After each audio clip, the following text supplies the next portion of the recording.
Chapter 1. The Mermaid. Every evening the fisherman went out fishing.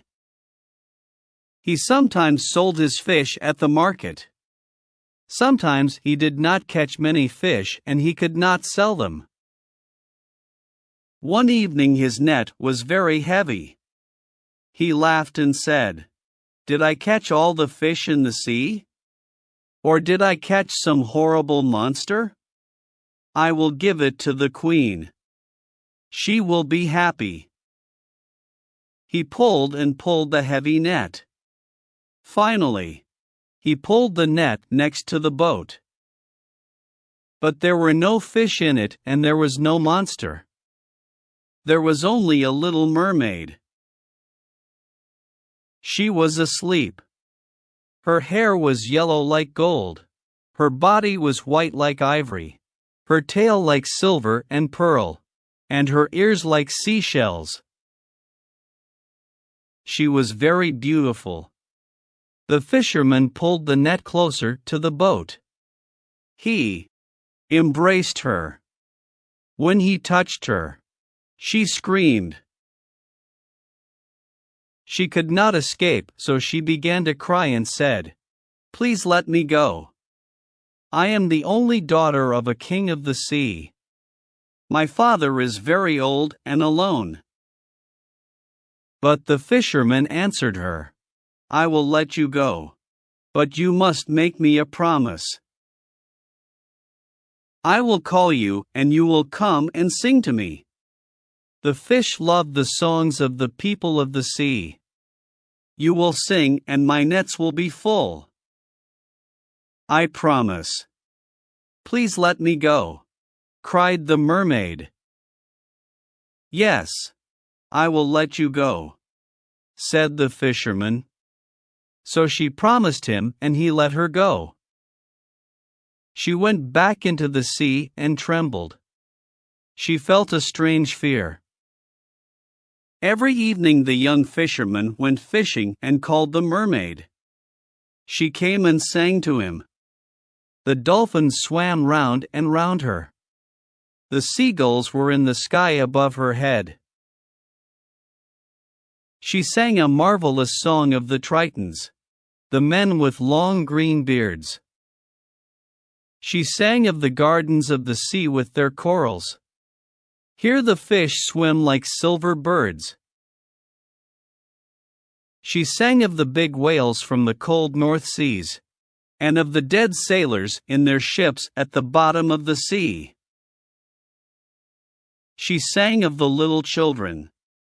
They ride on the backs of the dolphins and laugh.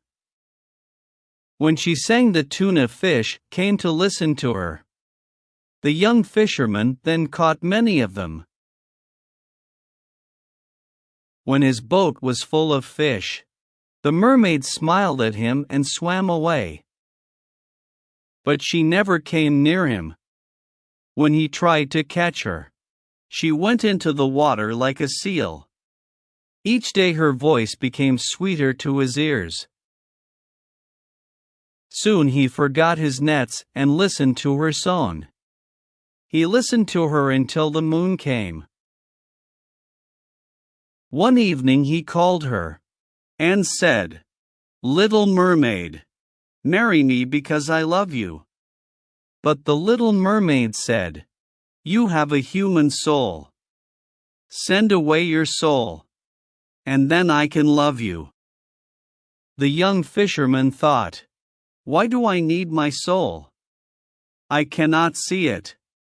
I cannot touch it. I do not know it. Of course I will send it away and I will be very happy." He stood up in his boat and cried, "I will send my soul away. You will be my wife. And you will show me all the things you sing about. We will be together forever." The little mermaid laughed because she was very happy. "But how can I send my soul away?"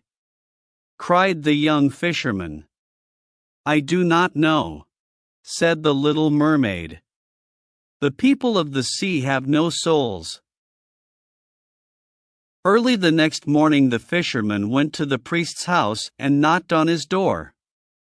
The priest looked out of the window and saw the fisherman and said, "Come in."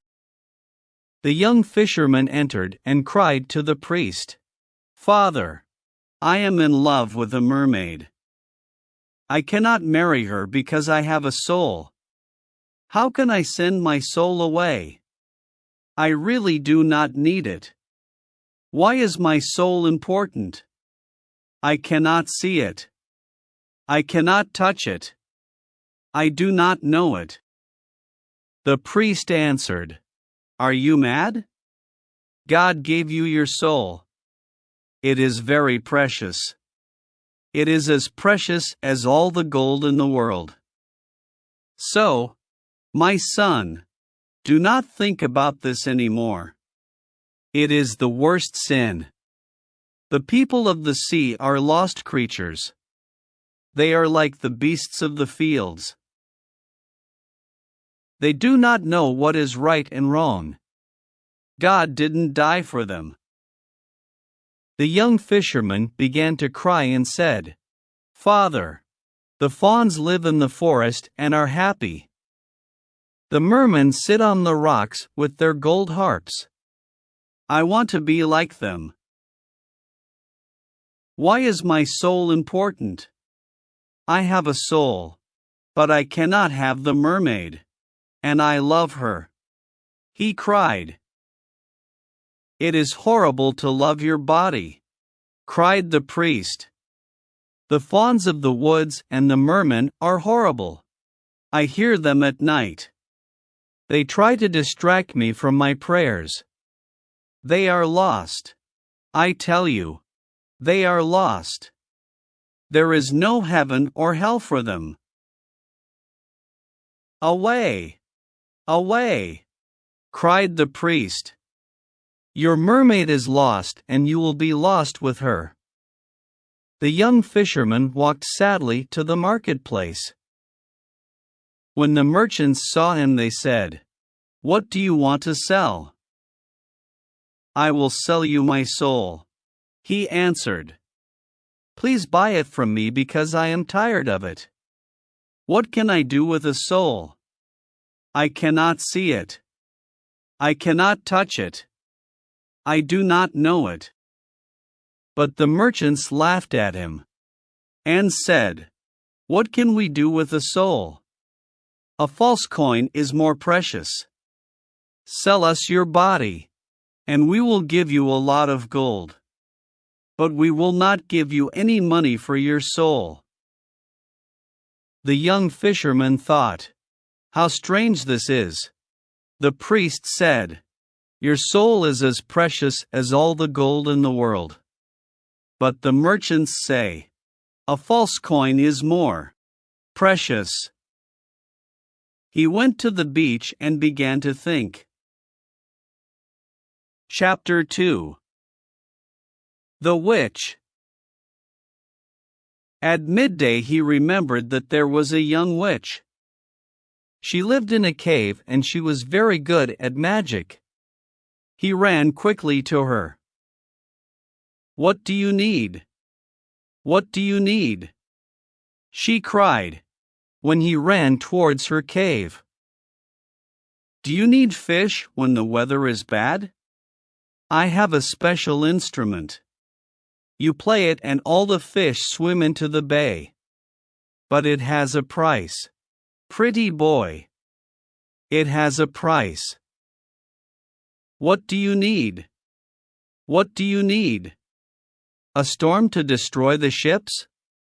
Do you want the gold on the ships? I can help you. I have more storms than the wind. My master is stronger than the wind. But I have a price. Pretty boy. I have a price. I do not want very much, said the young fisherman. But the priest is very angry with me, and the merchants laugh at me. So, I came to you, and I will pay you any price. What do you want? Asked the witch. I want to send my soul away from me," answered the young fisherman. The witch's face became white. Pretty boy, she said. That is a terrible thing to do." He laughed and answered her, "My soul is not important to me. I cannot see it. I cannot touch it. I do not know it. I will tell you. But you must give me something," said the witch. She looked at him with her beautiful eyes. 5 pieces of gold," he said, "and my nets and my house, and my boat. But how can I send away my soul?" She laughed and answered, "I can change the autumn leaves into gold. I can change the light of the moon into silver. My master is richer than all the kings of this world." The witch caressed his hair with her thin white hand. "You must dance with me, pretty boy," she said softly, and she smiled at him. "Only this?" cried the young fisherman. "Only this," she answered, and she smiled at him again.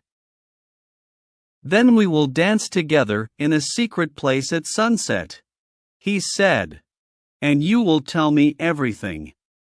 Then I can send away my soul. When the moon is full, when the moon is full," she said softly. Then she looked around and listened. 3 birds sang. There was no other sound. There was only the sound of the waves. So she pulled him next to her. She put her dry lips close to his ear. "Tonight you must come to the top of the mountain," she whispered. "It is a special night and he will be there." "Who is he?" he asked. "It is not important," she answered. "Go tonight and stand under the tree, and wait for me. You will see a dog, and you must hit it with a stick. The dog will run away. Remember, do not speak to the owl. I will come with the full moon, and we will dance together." "How can I send my soul away?" "You must promise to tell me," he said. She came out of the cave into the sun. "Promise," she answered. "You are the best witch in the world," cried the fisherman, and he ran back to the town happily. The witch went into her cave and burned a magic plant. She looked into the smoke. After some time she said angrily, "He must be mine. I am as beautiful as she is." That evening, when the moon appeared, the fisherman went to the top of the mountain. He stood under the tree. A big owl with yellow eyes called his name. He did not answer. A black dog ran towards him. He hit it with the stick, and it ran away. At midnight the witches were in the sky. They were like bats. "Phew," they cried when they came to the ground, "there is someone here and we do not know him." Finally, the young witch with red hair appeared. She wore a gold dress with peacock's eyes on it and her little hat was green. "Where is he? Where is he?" asked the witches when they saw her. She laughed and ran to the fisherman. She took him by the hand and then they danced in the moonlight. They danced round and round. Then they heard the sound of a galloping horse, but they did not see a horse. "Faster, faster," she cried, and then the fisherman was afraid. Something very bad was there, and he was afraid of it. There was a man near a rock. He wore elegant Spanish clothes. This man watched the fisherman constantly. The witch laughed, and he danced with her round and round. Chapter 3. The Secret. A dog barked and the dancers stopped. They went to the man and kissed his hand.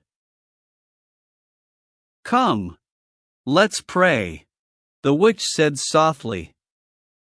The fisherman wanted to do this, and he followed her. But when he came near the man, he called God's name. When he did this, the witches screamed and went away. A horse came and the man got on it. He looked at the fisherman sadly, and then disappeared. The witch with red hair tried to fly away too, but the fisherman stopped her. "Let me go," she cried. "You must not say God's name." "No," he answered. "You are my prisoner. Tell me the secret now." "What secret?"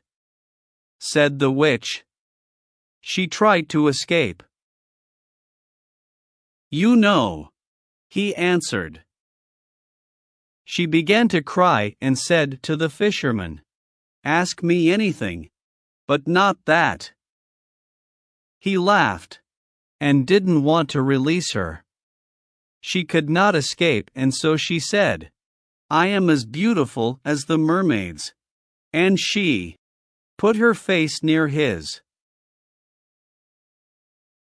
But he pushed her away and said, "I will kill you.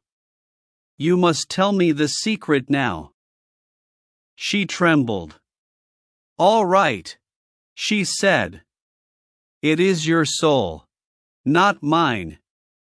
She gave him a little knife. "Why did you give me this knife?" he asked. She was silent for a moment. She was terrified. Then she said to him, "Our shadow is not the shadow of our bodies. It is the body of our souls. Stand on the beach with your back to the moon. Cut your shadow from your feet. Then you must tell your soul to leave, and it will leave." The young fisherman trembled. "Is this true?" he said. He released her and took the knife. Then he walked to the sea. The fisherman's soul then said to him, "I am your servant. Do not send me away now. Did I do anything bad to you?" The young fisherman laughed. "You didn't do anything bad, but I do not need you," he answered. "The world is big. Go where you want. But do not disturb me because my love is calling me." His soul called him many times, but he did not listen. He then arrived on the beach and stood on the sand with his back to the moon. White arms came out of the foam and they asked him to come. His soul said to him, "Do not send me away without a heart. The world is cruel. Give me your heart." "How can I love my mermaid without a heart?" he cried. "Please," said his soul, "give me your heart. The world is cruel and I am afraid." "My heart is with my love now," he answered. "Go away." "But I also need to love," said his soul. "Go away." "I do not need you," cried the young fisherman. He took the little knife and cut his shadow from his feet. The shadow stood up in front of him, and it was very similar to the fisherman. The fisherman moved back slowly, and he was afraid. "Go away," he murmured, "and never come back again."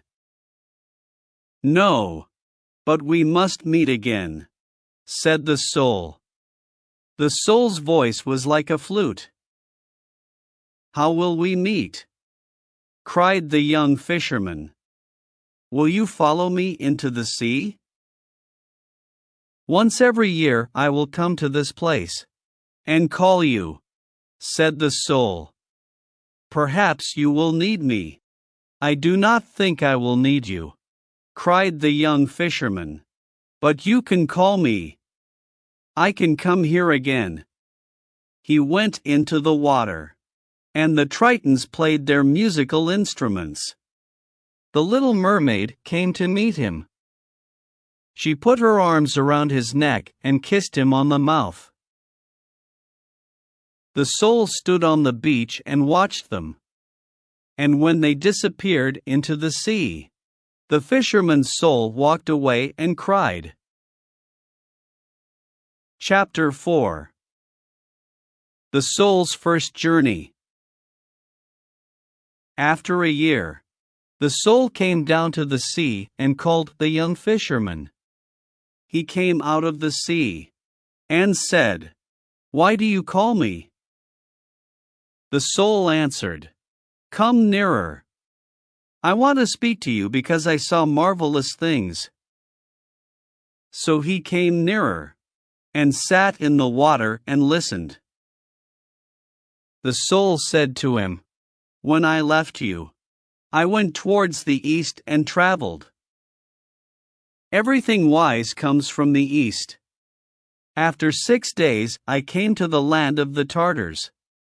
One night I saw a fire in a camp of a company of merchants. I went to them and the chief of merchants stood up and took his sword. 'Who are you?' he asked. 'I am a prince and I escaped from the Tartars,' I replied. He lowered his head as a sign of respect and took my hand. Then we left the country of the Tartars and we traveled in many strange lands and saw many strange people. I traveled on a camel next to the chief. There were 40 camels in the caravan and 80 mules. During our journey we battled with the tribe of the Magadi.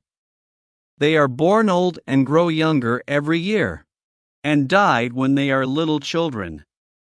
We battled with the Lactroi. They think they are the sons of tigers, and they paint their bodies yellow and black. We also battled with the Sibians. They have horses' feet and they run quicker than horses. In the 4th month we arrived in the city of Ilil. It was night and we waited for day to come. That morning we knocked at the gate of the city. The gate was of red bronze and it had images of sea dragons and dragons with wings. A guard then said to us, "What do you want?" "We are from the island of Syria and we have a lot of merchandise to sell," we answered. "Then wait here until midday," he said. At midday they opened the gates and we went to the marketplace. After a month in the city of Ilil, I became tired of it. I walked in the streets of the city and came to the garden of the god of the city. The priests in their yellow tunics walked silently in the garden. There was a red house. This was the home of the god. The doors had images of golden animals and peacocks on them. There was a pool of clear water in front of the temple. I sat down near it. One of the priests came to me and stood behind me. "What do you want?" he asked me. "I want to see the god," I replied. "The god is hunting in a forest," said the priest, and he looked at me strangely. "Which forest is he in? Tell me, and I will go there," I answered. He moved his hands on his soft tunic. "The god is asleep," he murmured. "Which bed is he in?" Tell me, and I will stand near him. I answered. The god is at the feast. He cried. I will drink bitter or sweet wine with him. I said. He was surprised and accompanied me into the temple. In the first room I saw an ebony idol on a throne and it the size of a man. There was a ruby on its forehead. Its feet were red from the blood of a baby goat. I said to the priest, Is this the god?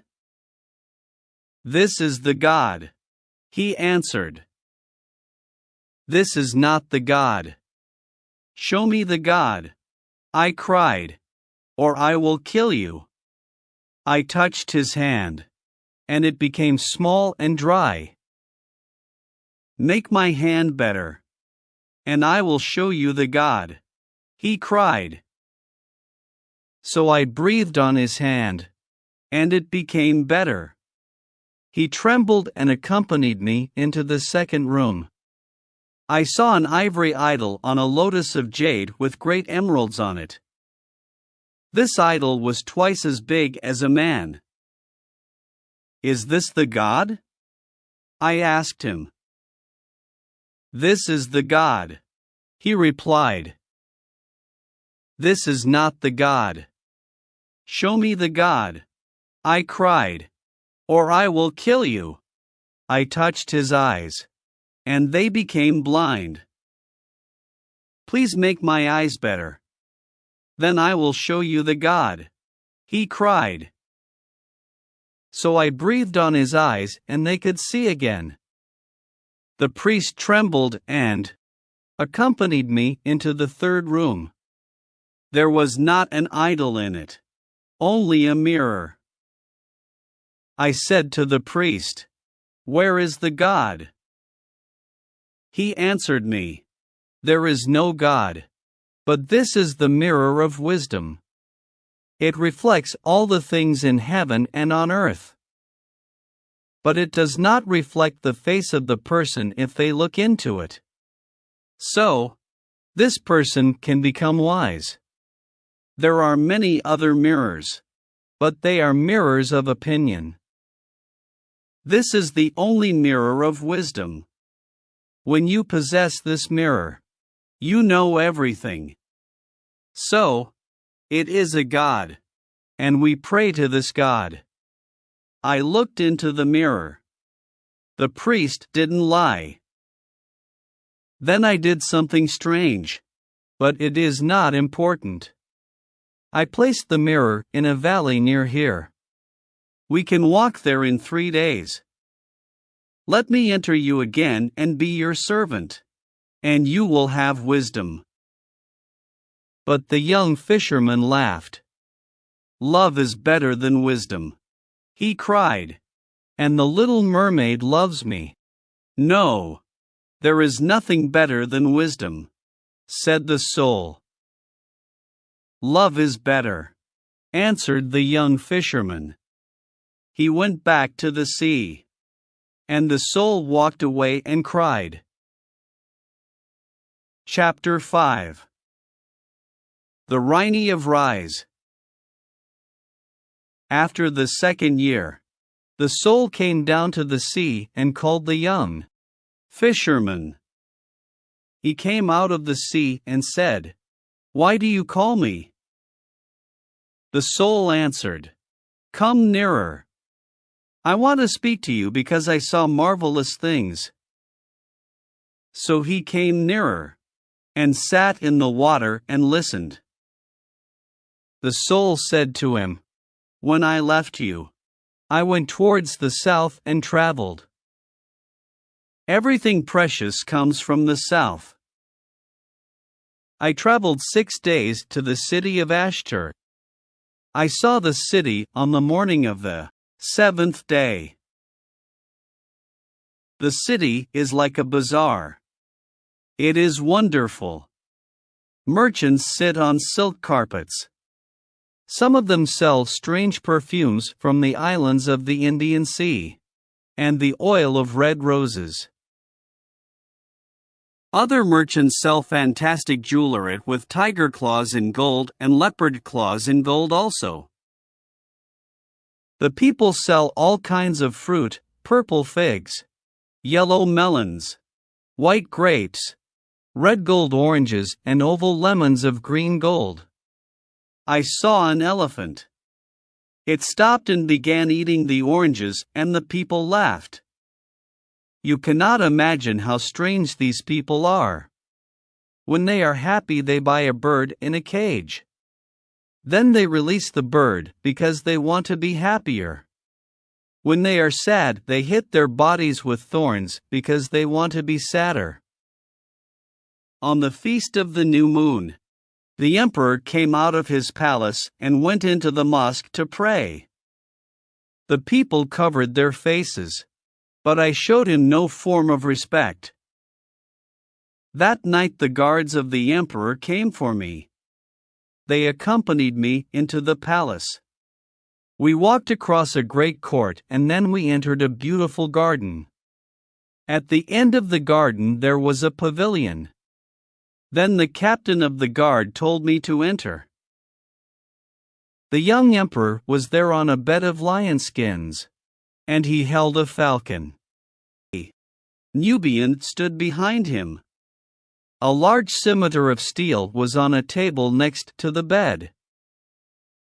When the emperor saw me, he was worried, and said to me, "What is your name?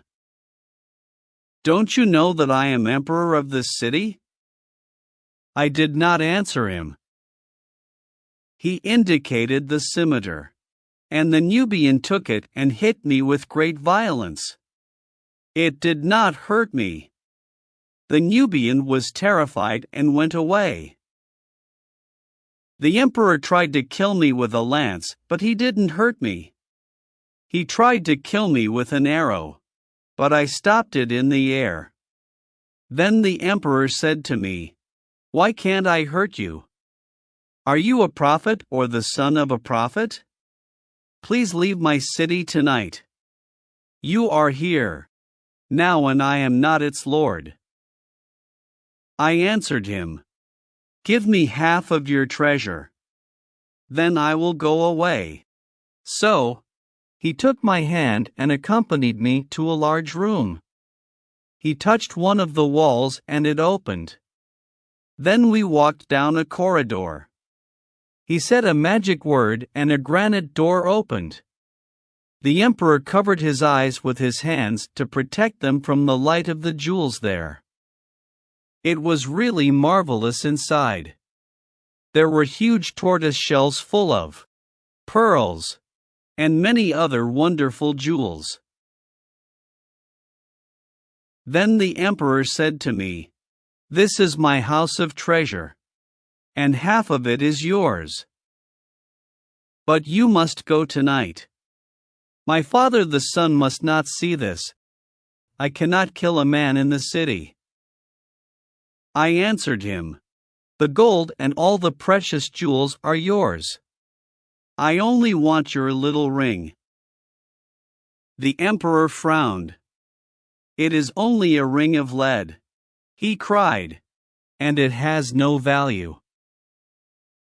Take your half of the treasure and go away from my city." "No," I answered. "I know that it is really the ring of riches." The emperor trembled and said, "Take all the treasure and go from my city. You can also have my half of the treasure." Then I did something strange, but it is not important. What is important is that I put the ring of riches in a cave. You can arrive there in one day. The owner of this ring is richer than all the kings of the world. But the young fisherman laughed. "Love is better than riches," he cried, "and the little mermaid loves me." "No, nothing is better than riches," said the soul. "Love is better," answered the young fisherman. He went back to the sea, and the soul walked away and cried. Chapter 6. The Souls of Third Journey.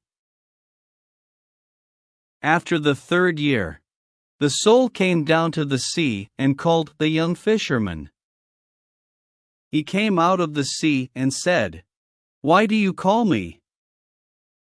The soul answered, "Come nearer. I want to speak to you because I saw marvelous things." So he came nearer, and sat in the water and listened. The soul said to him, "I went to an inn near a river in a city. I sat with sailors and they ordered food and drink. After some time an old man entered with a carpet and a lute. He put the carpet on the floor. When he played the lute, a girl came in and began to dance. There was a veil on her face, and she had no shoes. Her feet moved on the carpet like little white pigeons. It was really marvelous, and it is only one day away from here." The young fisherman heard these words. He remembered that the little mermaid had no feet and could not dance. He thought, "It is only one day away, and I can return to my love." He laughed, stood up in the water and walked towards the beach. When he reached the beach, his soul ran towards him and entered him. Then the young fisherman saw on the sand the shadow of the body of the soul. They began their journey, and the next evening they came to a city. The young fisherman said to his soul, "Does she dance in this city?" His soul answered him, "Not in this city, but another. Let's enter this city anyway." So they entered and walked in the streets. The young fisherman saw a silver cup on a stall in the street of the jewelers. His soul said to him, "Take that silver cup and hide it." So he took the silver cup and hid it. And they went quickly out of the city. When they were far from the city, the young fisherman threw the cup away. He said to his soul, "It was not a good thing to take the cup and hide it." But his soul answered him, "Calm down, calm down." On the evening of the second day they came to a city. The young fisherman said to his soul, "Does she dance in this city?" His soul answered him, "Not in this city, but in another. Let's enter this city anyway." So they entered and walked in the streets. In the street of the sellers of sandals, the young fisherman saw a child. His soul said to him, "Hit that child." So he hit the child, and the child cried. And then they went quickly out of the city. When they were far from the city, the young fisherman became angry and said to his soul, "It was not a good thing to hit the child." But his soul answered him, "Calm down, calm down." On the evening of the third day they came to a city. The young fisherman said to his soul, "Does she dance in this city?" His soul answered him, "Perhaps this is the city. Let's enter." They walked in the streets, but the young fisherman could not find the inn near the river. He wanted to leave, but his soul said to him, "Let's stay here tonight. Perhaps there are robbers outside." So the fisherman sat down in the marketplace.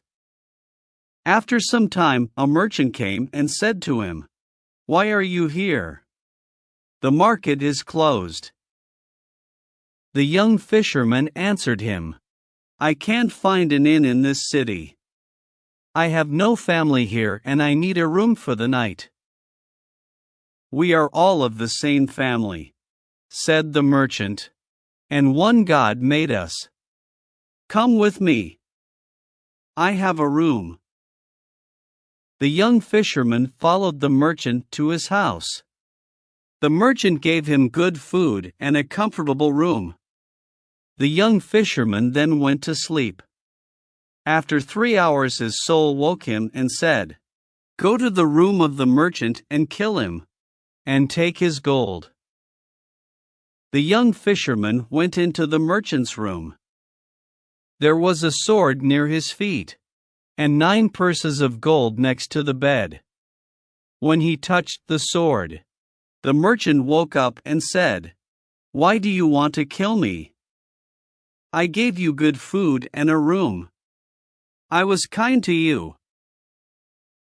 His soul said to the young fisherman, "Hit him."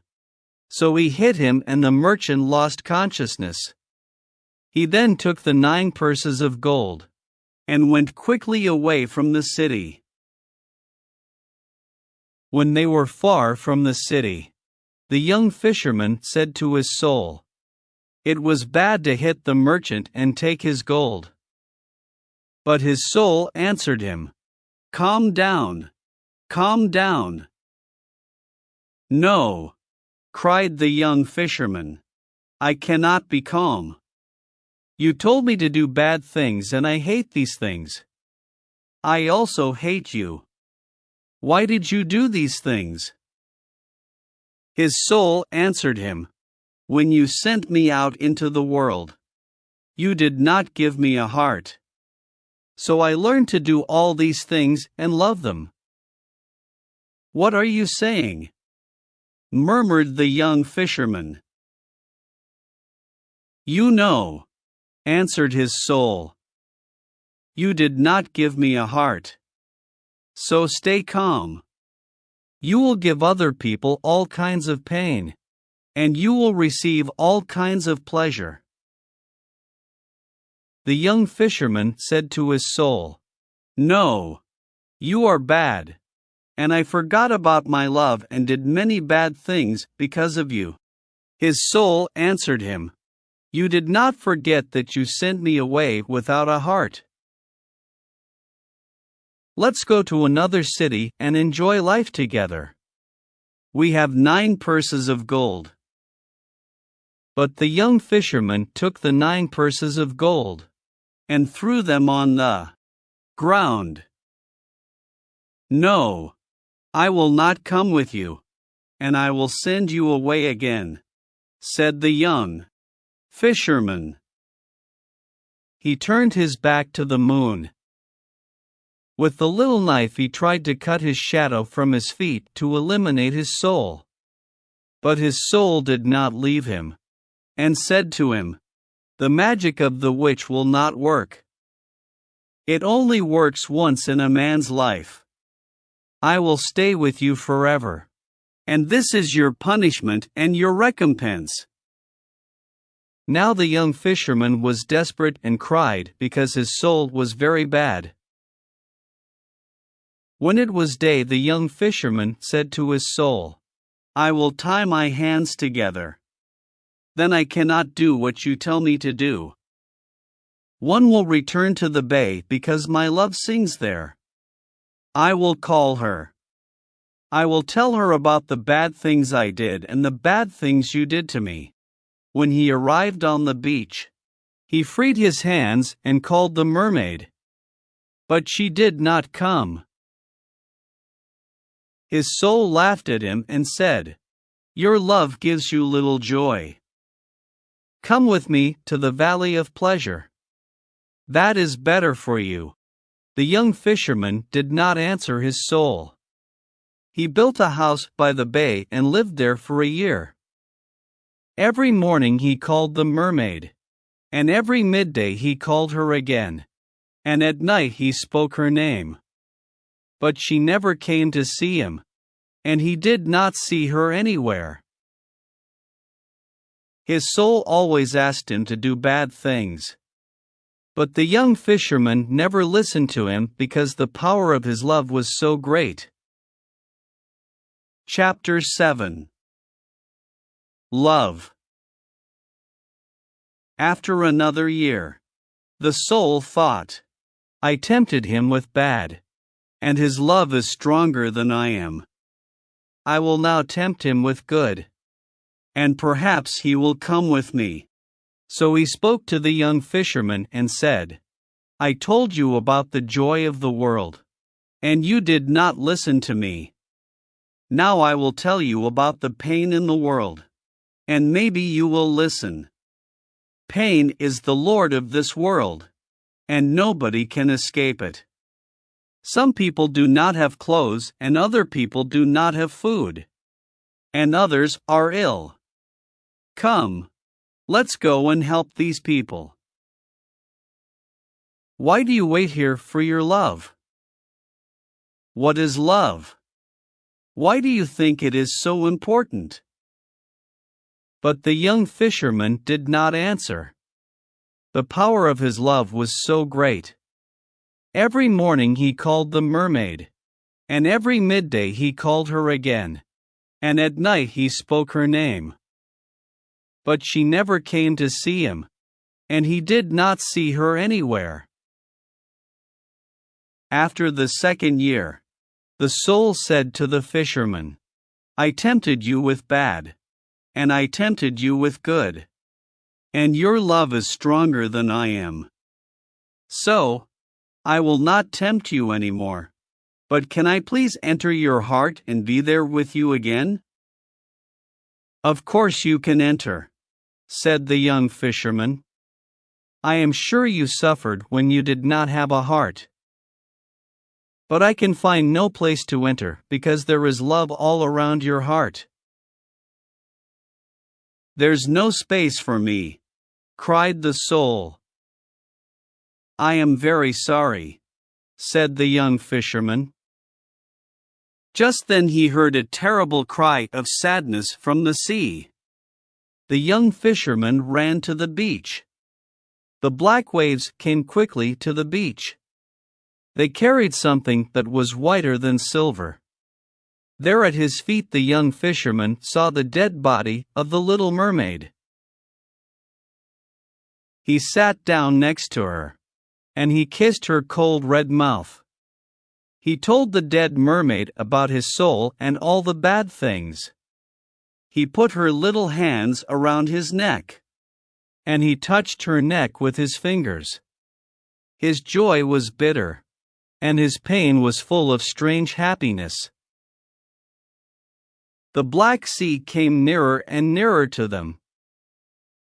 Run away, said his soul. The sea is coming closer and closer. Go away.